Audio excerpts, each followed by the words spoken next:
Iran യുദ്ധം 4 ആഴ്ച കൊണ്ട് അവസാനിപ്പിക്കുമെന്നാണ് അമേരിക്കൻ പ്രസിഡന്റ് ഡൊണാൾഡ് ട്രംപ് ആദ്യം പറഞ്ഞത്. ഇപ്പോൾ യുദ്ധം 4-ാം ആഴ്ചയിലേക്ക് കടക്കുന്നു. യുദ്ധം വൈകാതെ തീരുമെന്നാണ് ട്രംപ് പിന്നീട് തിരുത്തി പറഞ്ഞത്. ഒടുവിൽ പറയുന്നത് നീണ്ട യുദ്ധത്തിന് തയ്യാറാണ് എന്നാണ്. എന്നാൽ യുദ്ധം എപ്പോൾ തീരുമെന്ന് ഞങ്ങൾ തീരുമാനിക്കുമെന്നാണ് ഇറാന്റെ നിലപാട്. ശരിക്കും യുദ്ധം എപ്പോൾ തീരുമെന്ന് ആർക്കും പ്രവചിക്കാനാകാത്ത സ്ഥിതി. ഇറാനിൽ അമേരിക്കയും ഇസ്രയേലും ആഗ്രഹിക്കുന്നത് നടത്താതെ അവർക്ക് യുദ്ധത്തിൽ നിന്ന് പിന്മാറാൻ കഴിയുമോ? അതിന് ഇറാൻ സമ്മതിച്ചു കൊടുത്തിട്ട് വേണ്ടേ എന്ന ചോദ്യവും പ്രസക്തം.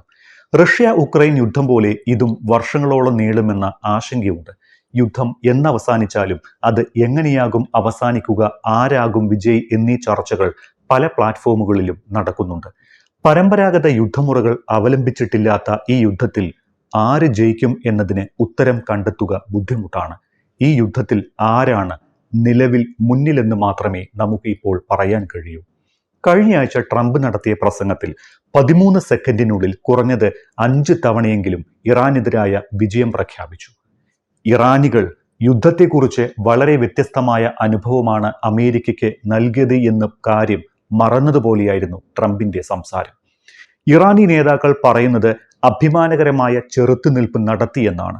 അമേരിക്കയെയും ഇസ്രയേലിനെയും പാഠം പഠിപ്പിച്ചിട്ടുണ്ട് എന്നും എത്ര കാലം വേണമെങ്കിലും പോരാടാൻ തയ്യാറാണ് എന്നും ഇറാനികൾ ശക്തമായി പറയുന്നു. ഇറാനെതിരായ ഇസ്രയേൽ യുദ്ധം തകൃതിയായി നടക്കുമ്പോഴും മധ്യസ്ഥതയുടെ ലക്ഷണങ്ങളൊന്നും ഇതുവരെ കാണുന്നില്ല. ഇരുപക്ഷവും ശക്തമായി പരസ്പരം ആക്രമിക്കുന്നു. ഈ യുദ്ധത്തിൽ ആര് ജയിക്കുമെന്നത് ഏത് മാനദണ്ഡം ഉപയോഗിച്ച് തീരുമാനിക്കും? സൈനിക നാശനഷ്ടമോ, രാഷ്ട്രീയ ഫലങ്ങളോ, സാമ്പത്തിക തകർച്ചയോ, അതോ അതിജീവനമോ? അമേരിക്കയെയും ഇസ്രയേലിനെയും ഈ യുദ്ധത്തിലേക്ക് നയിച്ച യഥാർത്ഥ ലക്ഷ്യങ്ങൾ സൂക്ഷ്മമായി പരിശോധിച്ചാൽ ചിത്രം കൂടുതൽ വ്യക്തമാകും. വാഷിംഗ്ടണും ജെറുസലേമും അവരുടെ പ്രധാന ലക്ഷ്യങ്ങൾ നേടിയിട്ടുണ്ടോ? ശരിക്കും ഇല്ല. കെൻഡക്കിയിൽ നടന്ന ഒരു റാലിയിൽ സംസാരിക്കവേ ട്രംപ് പറഞ്ഞത് നമ്മൾ യുദ്ധം ജയിച്ചു എന്നാണ്.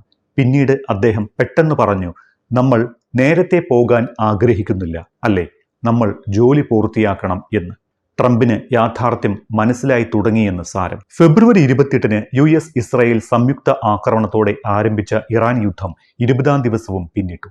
ഇറാന്റെ പരമോന്നത നേതാവ് അലി ഖമനേയി ഉൾപ്പെടെയുള്ള ഉന്നത നേതൃത്വം കൊല്ലപ്പെട്ടു. എന്നാൽ ഇസ്രയേലിനെയും അമേരിക്കയെയും അത്ഭുതപ്പെടുത്തിക്കൊണ്ട് ടെഹ്റാൻ ഇതുവരെ യുദ്ധത്തിൽ നിന്ന് പിന്മാറിയിട്ടില്ല. ആയത്തുള്ള ഭരണകൂട നിയന്ത്രണത്തിൽ മുജ്തബ ഖമനേയി എന്ന ഒരു പുതിയ പരമോന്നത നേതാവുണ്ട്. പരിക്കേറ്റിട്ടുണ്ട്. ഇറാൻ കൂടുതൽ ശക്തി പ്രാപിക്കുകയും ശക്തമായി തിരിച്ചടിക്കുകയും ചെയ്യുന്നു. മേഖലയിൽ ഉടനീളം യുഎസും ഇസ്രയേലുമായി ബന്ധപ്പെട്ട ആസ്തികൾ ലക്ഷ്യമിട്ട് മിസൈലുകളും ഡ്രോണുകളും ഉപയോഗിച്ച് ആക്രമണം തുടരുന്നു.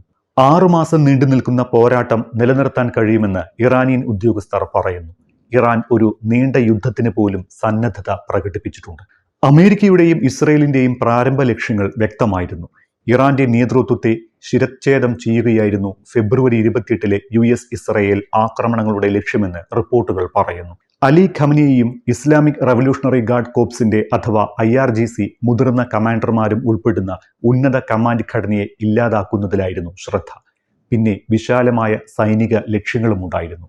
ഇറാന്റെ മിസൈൽ അടിസ്ഥാന സൗകര്യങ്ങൾ നശിപ്പിക്കുക, ടെഹ്റാന്റെ ആണവ കേന്ദ്രങ്ങൾ തകർക്കുക, ഇസ്രയേലിനെയും ഗൾഫ് കപ്പൽ പാതകളെയും ഭീഷണിപ്പെടുത്താനുള്ള ഇറാന്റെ കഴിവ് കുറയ്ക്കുക. ഡൊണാൾഡ് ട്രംപും ബെഞ്ചമിൻ നെതന്യാഹുവും ടെഹ്റാനിൽ ഒരു ഭരണമാറ്റം ആഗ്രഹിച്ചു. കരയുദ്ധത്തിന്റെ സാധ്യത ചിന്തിക്കാതെ അവർ ആയത്തുള്ള ഭരണകൂടത്തെ അട്ടിമറിക്കാൻ ഇറാനികളെ നിർബന്ധിച്ചുകൊണ്ടിരുന്നു. അത് ഇതുവരെ സംഭവിച്ചിട്ടില്ല. അമേരിക്കയ്ക്കും ഇസ്രയേലിനും ലക്ഷ്യങ്ങൾ നിറവേറ്റാൻ കഴിഞ്ഞോ എന്ന് ചോദിച്ചാൽ അത് ഭാഗികമായി മാത്രം. ആദ്യ ആക്രമണത്തിൽ തന്നെ ഖമനേയി സീനിയർ, IRGCയിലെയും ഇറാനിയൻ സൈന്യത്തിലെയും നിരവധി മുതിർന്ന ഉദ്യോഗസ്ഥർ, കമാൻഡർമാർ എന്നിവരുൾപ്പെടെ പ്രധാന ഇറാനിയൻ നേതാക്കളെ അവർ ഇല്ലാതാക്കി. എന്നാൽ സംയുക്ത ആക്രമണങ്ങളുടെ വിശാലമായ ലക്ഷ്യങ്ങൾ ഇപ്പോഴും പൂർത്തീകരിക്കപ്പെട്ടിട്ടില്ല. ഇറാന്റെ രാഷ്ട്രീയ സംവിധാനം തകർന്നില്ല.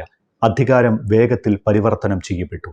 ഖമനേയിയുടെ മകൻ മുജ്തബയെ അടുത്ത പരമോന്നത നേതാവായി തെരഞ്ഞെടുത്തു. ട്രംപ് വിഭാവനം ചെയ്തതുപോലെ ഇറാനിൽ ബഹുജന പ്രക്ഷോഭങ്ങൾ ഉണ്ടായിട്ടില്ല. സൈനികമായും ഇറാൻ ശക്തമായി തുടരുന്നു.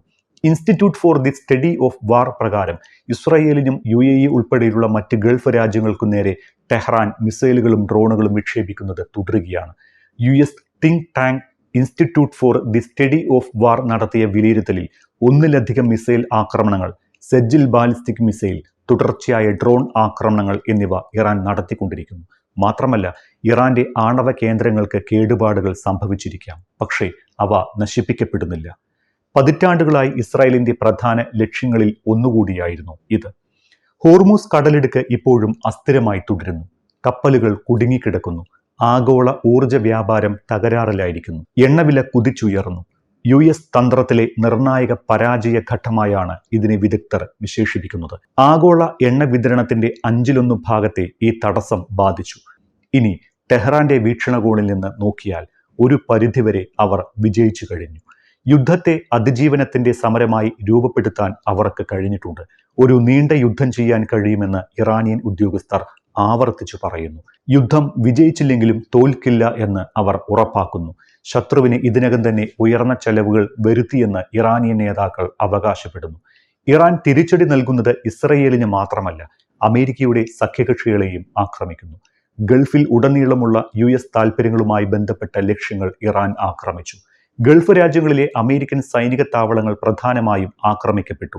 Qatar, Bahrain, Saudi Arabia, Kuwait എന്നിവിടങ്ങളിലെ അടിസ്ഥാന സൗകര്യ ലോജിസ്റ്റിക് സംവിധാനങ്ങളും ഇറാൻ ആക്രമിച്ചു. യുദ്ധക്കളം ഇറാൻ മാറ്റിവരച്ചുവെന്ന് ചില വിശകലന വിദഗ്ധർ അഭിപ്രായപ്പെടുന്നു.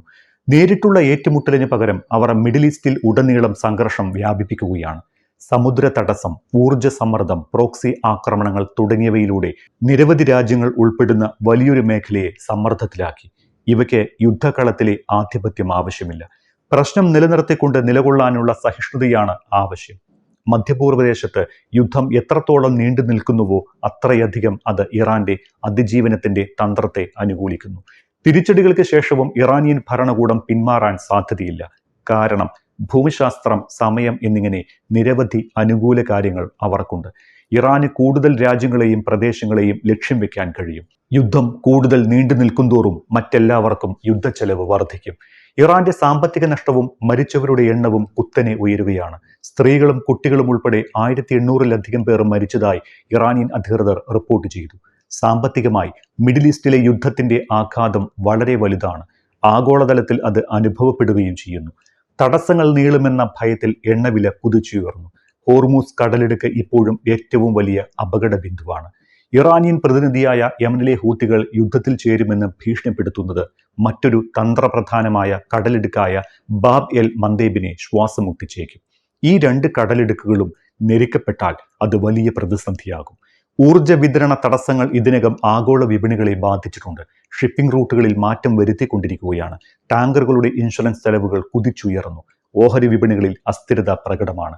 ഈ വർഷം അവസാനം നടക്കാനിരിക്കുന്ന പ്രധാന ഇടക്കാല സെനറ്റ് തെരഞ്ഞെടുപ്പുകൾക്ക് മുന്നോടിയായി അമേരിക്കയിൽ ഡൊണാൾഡ് ട്രംപിന് മേൽ രാഷ്ട്രീയ സമ്മർദ്ദം വർദ്ധിക്കുകയാണ്. ഇതെല്ലാം പരിഗണിക്കുമ്പോൾ ആരാണ് യുദ്ധം ജയിക്കുന്നത്? സൈനികമായി അമേരിക്കയും ഇസ്രായേലും ഇറാന്റെ സൈനിക നിർണായക സിവിലിയൻ അടിസ്ഥാന സൗകര്യങ്ങൾക്ക് കനത്ത നാശനഷ്ടം വരുത്തിവെച്ചു. അവർ ഇറാനിലെ ഉന്നത നേതാക്കളെ ഇല്ലാതാക്കി. ഇറാന്റെ സുരക്ഷാ തന്ത്രം നിയന്ത്രിക്കാൻ ചുമതലപ്പെടുത്തിയിരുന്നതും സംഘർഷത്തിൽ ടെഹ്റാന്റെ മുഖമായിരുന്നതുമായ അലി ലാരിജാനിയെയും കൊലപ്പെടുത്തി. ഇസ്രായേലിന്റെയും അമേരിക്കയുടെയും സംയുക്ത ആക്രമണങ്ങൾ ഇറാന്റെ മിസൈൽ നാവികശേഷിയുടെ ചില ഭാഗങ്ങളെ നശിപ്പിച്ചിട്ടുണ്ട്. എന്നാൽ തന്ത്രപരമായി സമ്മിശ്ര ചിത്രമാണ് കാണാൻ കഴിയുക. ഇറാൻ പോരാട്ടം തുടരുന്നു. അവർ കീഴടങ്ങിയിട്ടില്ല. ആഗോള ഊർജ വിപണികളെ അത് തടസ്സപ്പെടുത്തി. മറ്റ് രാജ്യങ്ങളുമായി വിശാലമായ പ്രാദേശിക ഇടപെടൽ തേടാൻ ഇത് ട്രംപിനെ നിർബന്ധിതമാക്കി. എല്ലാറ്റിനുമുപരി ഹോർമൂസ് കടലിടുക്കിലെ സമുദ്ര ഗതാഗതം സ്തംഭിപ്പിക്കാനുള്ള ഇറാന്റെ കഴിവ് ഈ യുദ്ധം അവസാനിപ്പിച്ചുവെന്ന് അമേരിക്കയ്ക്ക് പറയാമെന്ന പ്രതീക്ഷകളെ തകർത്തു. ഇറാൻ യുദ്ധത്തിന്റെ ഗതിയെക്കുറിച്ചുള്ള ട്രംപിന്റെ പൊതുപ്രസ്താവനകളിൽ വൈറ്റ് ഹൗസിനുള്ളിലെ സങ്കീർണമായ ഒരു തർക്കം നിലനിൽക്കുന്നുവെന്ന് റോയിട്ടേഴ്സും റിപ്പോർട്ട് ചെയ്തു. മിഡിൽ ഈസ്റ്റിൽ ഉടനീളം സംഘർഷം പടരുമ്പോഴും ട്രംപിന്റെ സഹായികൾ എപ്പോൾ എങ്ങനെ വിജയം പ്രഖ്യാപിക്കണമെന്നാണ് ചർച്ച ചെയ്യുന്നത് എന്ന് റിപ്പോർട്ട് ചൂണ്ടിക്കാട്ടുന്നു. സൈനിക മേധാവിത്വം ഉണ്ടായിരുന്നിട്ടും വ്യക്തമല്ലാത്ത ലക്ഷ്യങ്ങളും നീണ്ടുനിൽക്കുന്ന യുദ്ധത്തിനായുള്ള പരിമിതമായ ആഗ്രഹവും കാരണം നിർണായക വിജയം അവകാശപ്പെടാൻ അമേരിക്ക പാടുപെടും. മൊത്തത്തിൽ യുദ്ധം നീണ്ടു നിൽക്കുമ്പോൾ എല്ലാ കക്ഷികൾക്കും നഷ്ടങ്ങൾ സംഭവിക്കാൻ സാധ്യതയുണ്ട്. ഒരാളുടെ കണ്ണിൽ വിജയം എന്നത് മറ്റൊരാൾക്ക് പരാജയമാണ്. അമേരിക്കൻ ഇസ്രായേൽ നേതൃത്വങ്ങൾ വിജയത്തെക്കുറിച്ച് സംസാരിക്കുമ്പോൾ ഇറാനിയൻ നേതൃത്വം പ്രതിരോധ ശേഷിയെക്കുറിച്ചാണ് സംസാരിക്കുന്നത്. ഇറാനിൽ കാലിടറുമോ എന്ന് US ഇപ്പോഴും ഉറപ്പില്ല. ഇപ്പോൾ US തന്ത്രപരമായ നേട്ടങ്ങൾ ഉണ്ടായിരിക്കാം, പക്ഷേ സഹിഷ്ണുതയിലൂടെയും ആഗോള വ്യാപാരത്തെ ഉയർത്താനുള്ള കഴിവിലൂടെയും ഇറാൻ തന്ത്രപരമായ സ്വാധീനം നിലനിർത്തുന്നു. രണ്ടാം ലോക മഹായുദ്ധത്തിന് ശേഷം വളരെ കുറച്ച് യുദ്ധങ്ങൾ മാത്രമേ വ്യക്തവും നിർണായകവുമായ വിജയങ്ങൾ സൃഷ്ടിച്ചിട്ടുള്ളൂ. മിക്കതും അവ്യക്തതയിൽ അവസാനിച്ചു. പല സംഘർഷങ്ങളും അനന്തമായി തുടരുന്നു. ഈ ഘട്ടത്തിൽ ഇരുപക്ഷവും വിജയത്തിലേക്ക് അടുക്കുന്നില്ല. യുദ്ധം ഇപ്പോഴും അവ്യക്തമായി തുടരുന്നു. അടുത്ത യുദ്ധം ഒരു ഒഴിവുകഴിവ് മാത്രമാണ്. US ഇസ്രായേലും തങ്ങളുടെ ലക്ഷ്യങ്ങൾ നേടിയെന്ന് പ്രഖ്യാപിക്കുകയും സ്തംഭനാവസ്ഥ അവസാനിപ്പിക്കുകയും ചെയ്താൽ അന്ത്യം വരാനും സാധ്യതയുണ്ട്. സമുദ്രപാതകൾ വീണ്ടും തുറക്കുകയും ചർച്ചകൾ ഉടൻ ആരംഭിക്കുകയും ചെയ്താൽ വാഷിംഗ്ടണും ജെറുസലേമും അത് വിജയകരമായി അവകാശപ്പെട്ടേക്കാം.